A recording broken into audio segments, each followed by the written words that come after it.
자, 친구들 반갑습니다. 자, 다들 역사 시험 잘 봤습니까?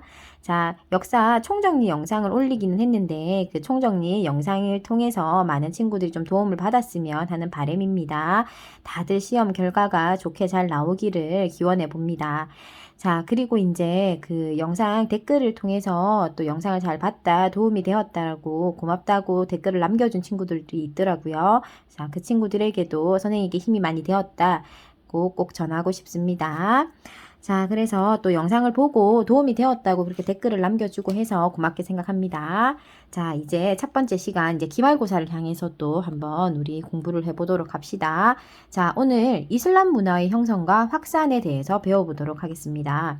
이슬람 문화는 어떤 우리에게 좀 익숙하지 않은 문화입니다. 그리고 이게 교과서가 개편되면서 새롭게 조금 중요 있게 우리가 한바닥 정도 이제 차지를 하고 있는데요. 자, 그래도 시험에는 나오는 아이들이기 때문에 조금 더 디테일하게 살펴보도록 하겠습니다. 자, 이슬람교라는 거는요, 지금 현재 서아시아 지역, 서남아시아 지역 있죠? 석유가 많이 나는 지역. 그 지역을 대체적으로 지배하고 있는 종교는 이슬람 종교입니다. 이 이슬람 종교라는 것 자체는 굉장히 강력한 종교이기 때문에 이슬람 종교를 믿는 사람들은 다른 종교를 믿는 사람들을 인정하지 않아요. 그래서 종교적인 분쟁이 많이 일어나는 지역이기도 합니다. 자, 이슬람 문화 형성과 확산에서 이슬람의 성립 한번 보도록 하겠습니다. 이 이슬람교는요, 7세기 초에 메카라는 지역의 상인 무하마드라고 하는 사람이 정립을 했다라고 되어져 있습니다. 메카는 지역 이름입니다. 메카는 지역 이름. 메카라고 하는 지역에서 무하마드라고 하는 사람이 처음으로 정립한 것이 이슬람 종교입니다. 자, 유일신이라고 적혀져 있습니다. 유일신. 유일신이라는 건 뭐냐면 세상에서 신은 오로지 이슬람 신 알라밖에 없다. 알라는 신의 이름입니다. 알라가 유일신이다. 알라만을 절대적으로 믿어라. 하지만 우상 숭배 금지. 우상 숭배 금지가 뭐냐 하면 우리가 왜 교회나 절이나 뭐 이런 어떤 종교적인 곳에 가보면 우리가 이제 그분들은 이미 이제 뭐 죽고 뭐 전설 속의 인물들이니까 인형이 이렇게 왜 상들이 있잖아요. 뭐 성모 마리아 상이나 불상이나 이렇게 상이 있고 그 상에다가 이제 사람들이 기도를 하고 자신의 어떤 소원을 빌기는 하는데 그런 게 우상 숭배예요. 상에다가 기도를 하는 거. 근데 그런 것들조차도 금지한다. 왜? 신은 오로지 유일신 알라밖에 없으니까 그 알라의 인형조차도 알라를 대신할 수 없다. 그러니까 상에다가 기도하지 마라. 이렇게 주장하는 것이 우상숭배 금지입니다. 자, 이렇게 신 앞에 모든 인간의 평등을 강조했기 때문에 하층민들에게 굉장히 많은 호응을 받았다라고 되어져 있고요. 자, 그 당시에 메카 귀족들은 다신교를 믿었다 되어 있어요. 그런데 이슬람은 유일신이지. 그지? 그러니까 귀족들과 평민들 사이에서 갈등이 있을 수밖에 없겠다. 그죠? 자, 한 번 더 정리하면 그 사회적 상황이 어떻겠어요? 지배자인 귀족들은 다신교를 믿고 있었어. 다신교라는 건 뭐냐면 종교의 이름이 아닙니다. 많은 종교를 믿고 있었다 소리입니다. 많을 다자. 종교를 여러 종류로 그냥 자기 기호껏 자기 취향에 따라서 종교를 믿고 있었다라는 거야. 이렇게 그런 종교를 믿고 있었던 귀족들을 비판했겠지. 누가? 하층민들이. 야, 사람은 누구나 평등하대. 누가? 오로지 세상의 신이라고는 알라밖에 존재하지 않아. 그 알라 신께서 세상의 사람들을 모두 다 평등하다 했어. 그리고 그런 종교가 이슬람 종교야. 우리가 믿는 종교가 절대적이야. 라고 하층민들이 분명 주장했을 거야. 자, 그렇게 귀족들에게 이제 하층민들이 주장을 하니까 귀족들이 뭐라 했었노 하면서 그 사람 탄압했겠지. 그지? 그렇게 탄압을 많이 받으니까 이 사람들이 원래 메카에서 이슬람 종교가 처음 시작되었다고 했다. 그죠? 근데 메카에서 어디로? 메디나라고 하는 도시를 옮기게 되는데 그 메카에서 메디나로 이렇게 중심지를 옮긴 사건을 헤지라라고 이 사람들이 사건의 이름을 딱 명칭을 정해놨어. 자, 헤지라라고 한다고 해서 이 뭐지? 누구 사람 이름인가? 아니다. 자, 헤지라는 뭐다? 자, 이슬람 종교를 믿는 사람들이 처음 메카라고 하는 곳에 시작을 했다가 귀족들이 탄압을 하니까 메디나라는 곳으로 이동을 하는데 그 이동하는 사건을 헤지라라고 한다. 자, 그리고 나서 이 사람들이 계속해서 공동체나 조직들이 계속해서 커지니까 왜 하층민이 더 많잖아, 숫자가 귀족보다. 그런 하층민들이 계속해서 이 종교를 통해서 뭉치게 되니까 그 사람들이 결국은 아라비아 반도 전체를 통일하게 되더라. 자, 그렇게 해서 세력을 점차 확장해 나가더라. 자, 그러면서 이슬람이 이제 제국이 등장한다. 이제 이슬람 종교를 믿는 국가가 등장하더라. 자, 무하마드가 죽고 나서 4대에 걸쳐서 칼리프라는 걸 선출하는데 이 칼리프는 뭐냐 하면 우리가 이슬람 종교에서 종교적 지도자들을 칼리프라고 이야기합니다. 알겠죠? 왜 우리가 지난 시간에 뭐 한 나라에는 호족이라고 하는 지배계층이 있었다 뭐 이런 말이 있었잖아. 그런 것처럼 그 당시 이슬람 사회에서의 지도자를 뭐라고 부른다? 칼리프라고 부른다라는 거야. 지도자의 이름이야. 지도자의 이름.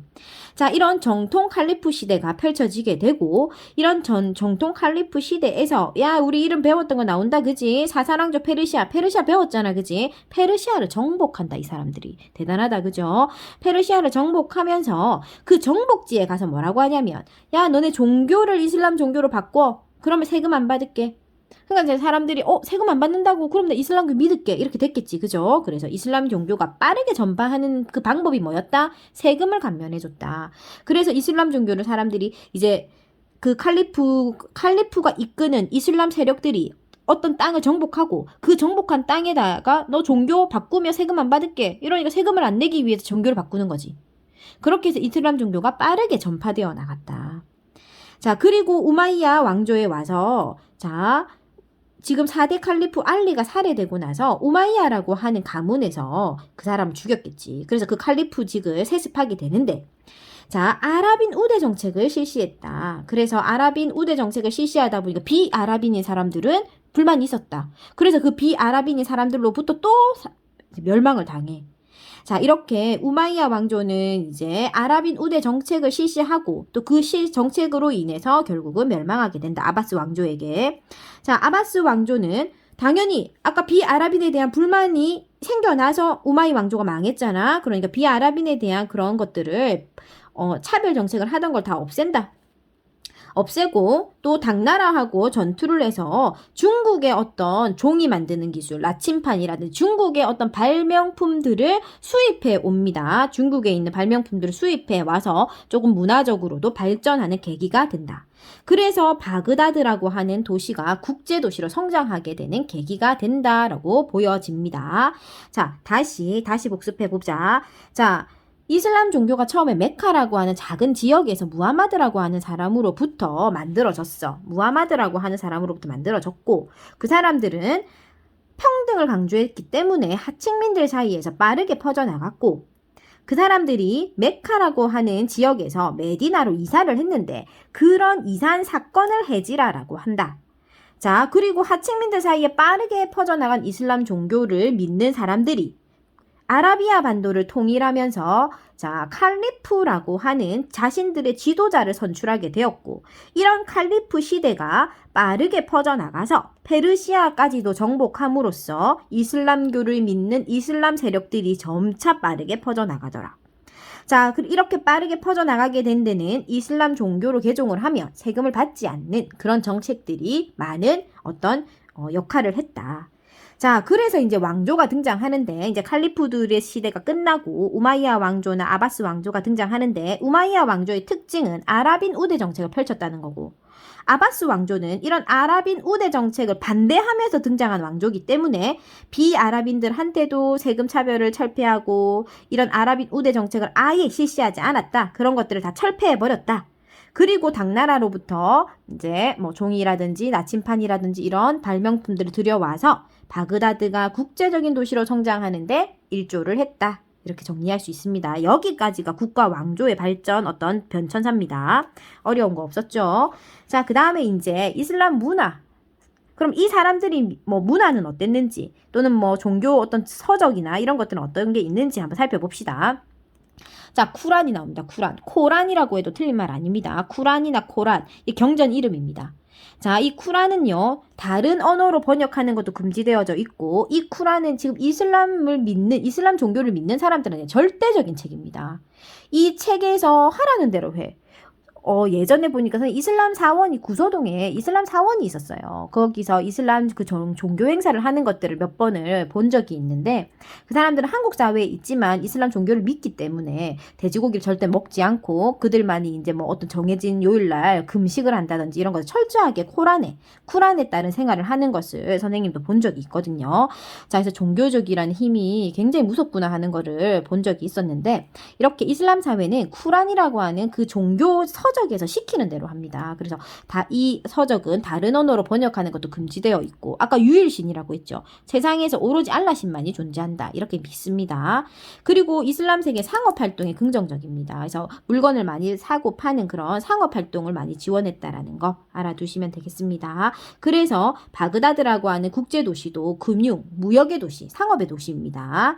자, 그 다음에 이슬람 문화를 한번 살펴보도록 하겠습니다. 자, 이슬람 문학 중에 아라비안 나이트라고 하는 유명한 일화가 있죠. 그죠? 도둑들이, 자, 우리가 이거 동화책으로 어릴 때 우리가 많이 읽어봤었어요. 천일야화라는 어떤 다른 제목을 가지고도 있는데 하루에 하나씩 이제 그 동굴에 갇혀있는 사람들이 하루에 하나씩 자신들의 이야기를 하는 거거든요. 자, 이렇게 유명한 동화책이 또 있습니다. 그 다음에 이제 문학으로 그 건축 양식으로는 모스크가 있는데 모스크는 어떤 거냐면 자, 지금 중요한 사진 하나 보여줄게요. 자, 이 모스크는 이렇게 둥근 돔의 지붕 모양을 하고 있고요. 이 안에를 살펴보면 아까 우상숭배 금지라고 했잖아. 그러니까 뭐 불상이나 이런 상은 없어. 대신 덩굴무늬 이렇게 있잖아. 왜 우리 덩굴무늬 어떻게 생겼냐면 이렇게 뭐 이렇게 나뭇잎 같이 이렇게 막 덩굴이 이렇게 펼쳐져 있는 이런 덩굴무늬를 쫙 그려놓고 그런 기하학적 무늬들로 이렇게 예쁘게 안이 꾸며져 있어. 그렇게 꾸민 모양을 아라베스크라고 합니다. 그래서 이슬람교에는 건축 양식이 모스크다. 모스크는 뭐다? 둥근 지붕을 가지고 있고 안에는 아라베스크로 장식되어져 있다. 그런 것들을 우리가 반드시 외워야 합니다. 반드시라고 말했습니다. 잘 나옵니다. 자, 그 다음에 이제 과학으로는 어떤 것들이 있냐 하면 자, 인도에서 처음으로 숫자 0이라는 건 인도에서부터 시작되었고 이 이슬람 세계에서도 숫자 0을 우리도 쓸게 라고 해서 아라비아 숫자를 완성한 겁니다. 그래서 1 앞에 0이 들어오게 된 겁니다. 그리고 연금술이 유행했었고요. 그 다음에 중국에서 뭐 종이 만드는 법, 나침판, 화약 같은 것을 들여와서 유럽에다가 그것을 전달하는 역할을 한 것이 이슬람 세력이 되겠습니다. 자, 그래서 조금 생소한 지역이긴 하지만 내용이 그렇게 어려운 내용들은 아니었습니다. 그래서 이슬람에서 핵심은 뭐다? 아까 왕조들, 이슬람 종교가 어떻게 만들어졌고, 그 다음에 각각 왕조들의 특징은 무엇이고, 그 다음에 아까 이슬람 문화에서의 특징은 무엇인지를 조금 더 자세하게 알고 있으면 좋겠습니다. 자, 그럼 간단하게 문제 조금 살펴보고 갈게요. 주관식 몇 문제만 살펴봅시다. 자, 우상숭배 금지야 허용이야? 금지했다. 그죠? 자, 그 다음 무하마드라는 사람이 어느 지역에서 만들었다? 메카에서 만들었다. 그 다음 메카에서 메디나로 도시를 옮겼는데 그런 사건을 우리는 어떤 사건이라고 한다? 헤지라라고 한다. 자, 그 다음에 이제 다음 내용을 일어나 순서대로 옳게 나열해라. 헤지라가 제일 먼저 있었고 그 다음 정통 칼리프 시대 칼리프를 살해하고 우마이야 왕조를 개혁하고자 나타난 게 아바스. 그래서 가다라나 순서로 갈 수 있겠습니다. 자, 그 다음에 4번에 이슬람 문화에 관련된 것 좀 하나 볼까? 자, 상업활동을 긍정적으로 여겼다. 당연히 O. 아랍어로 기록된 쿠란은 다른 언어로 번역되는 것이 금지다. 그렇지, 금지라고 했다. 그지? O. 탈라스 전투를 계기로 이슬람 세계에서 중국으로 종이 만드는 방법을 전했다가 아니라 중국에서 이슬람 세계로 중국에서 만들어진 거야. 종이 만드는 제지술은. 자, 이 제지술을 수입해 온 거지 저거가 중국한테 전해준 것은 아니다. 그러니까 이것은 X. 자, 그 다음에 이슬람 문화에 해당하는 내용이다. 나침판 중국에서 발명했다. 그죠? 그 다음에 모스크는 이슬람, 연금술 이슬람, 아라비안 나이트 이슬람. 최초로 숫자 0을 개발한 건 아니다 했다. 그죠? 최초로 숫자를 0을 개발한 건 인도고 인도에서부터 들여왔다. 수입해왔다. 라고 했습니다. 자, 그래서 우리가 니은 디귿 미음이 우리가 이슬람 문화가 되겠습니다. 자, 그 다음에 우리 아까 이거 중요하다는 거 한번 보고 갈게요. 자, 이게 아까 모스크, 이슬람의 건축 문화 양식이다 라고 했고 둥근 지붕이었고 자, 그 다음에 미너렛으로 이루어진 뭐가 많다? 덩굴 무늬. 그지? 덩굴 무늬가 많이 만들어져 있고 그걸 무슨 무늬라고 한다? 아라베스크 무늬라고 한다라고 했습니다. 자, 그래서 우리가 문제까지 한번 살펴봤습니다. 자, 다음 시간에는 이제 유럽의 역사에 대해서 배워보도록 하겠습니다.